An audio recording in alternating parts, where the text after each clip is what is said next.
BJP के नेतृत्व वाली केंद्र सरकार को मुख्य चुनाव आयुक्त और अन्य चुनाव आयुक्तों की नियुक्ति से रोकने की मांग को लेकर सुप्रीम कोर्ट में एक नई याचिका दायर की गई है।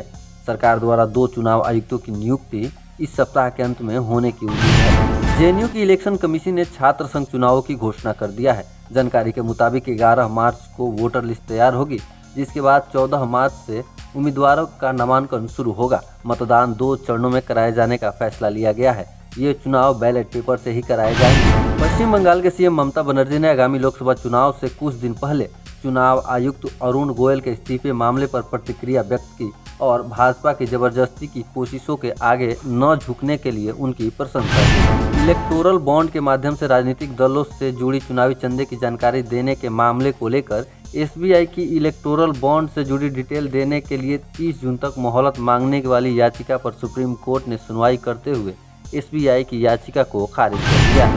भाजपा सांसद अनंत हेगड़े के संविधान संशोधन को लेकर दिए गए बयान पर हंगामा हो गया है। राजनीतिक पार्टियों ने इस मुद्दे पर भाजपा को घेरने की कोशिश की, लेकिन भाजपा ने खुद को अनंत हेगड़े के बयान से अलग कर लिया और इसे अनंत हेगड़े का निजी बयान बताया है। भाजपा ने अनंत हेगड़े से उनके बयान पर स्पष्टीकरण भी मांगा है। इंडिया गठबंधन में फूट की खबर आ रही है। पश्चिम बंगाल के मुख्यमंत्री ममता बनर्जी पर गठबंधन में होते हुए भी अलग राग अलापने के आरोप लगे हैं।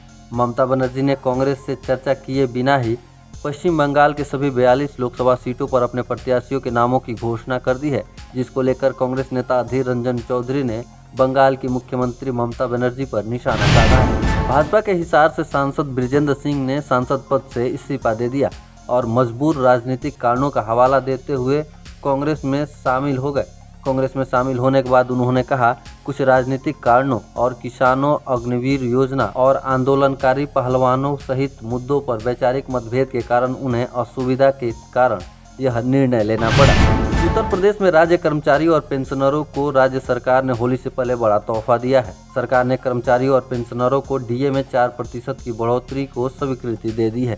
जानकारी के मुताबिक जनवरी 2024 से डीए की इस बढ़ोतरी का लाभ मिलेगा। यूएस की रिपोर्ट में कहा गया कि अगर भारत अपने दोस्त रूस को नहीं रोकता तो आज यूक्रेन पूरी तरह से बर्बाद हो जाता। एनएन की रिपोर्ट के अनुसार इस युद्ध के बीच राष्ट्रपति व्लादिमीर पुतिन यूक्रेन पर हमला करने जा रहे थे, जिससे दुनिया में पूरी तरह तबाही मच जाती। भारत ने इस तबाही को रोकने में महत्वपूर्ण भूमिका निभाई। रूस में फंसे नेपाली लोगों ने उन्हें भारत सरकार से बचाने की अपील की है, क्योंकि नेपाली सरकार से उन्हें कोई मदद नहीं मिल पा रही थी। उनके साथ ट्रैवल एजेंटों ने धोखाधड़ी की, जिन्होंने उन्हें रूसी सेना में सहायक की नौकरी के बहाने रूस भेजा था। ऐसी ही और खबरों को जानने के लिए सब्सक्राइब करें भारत लोक।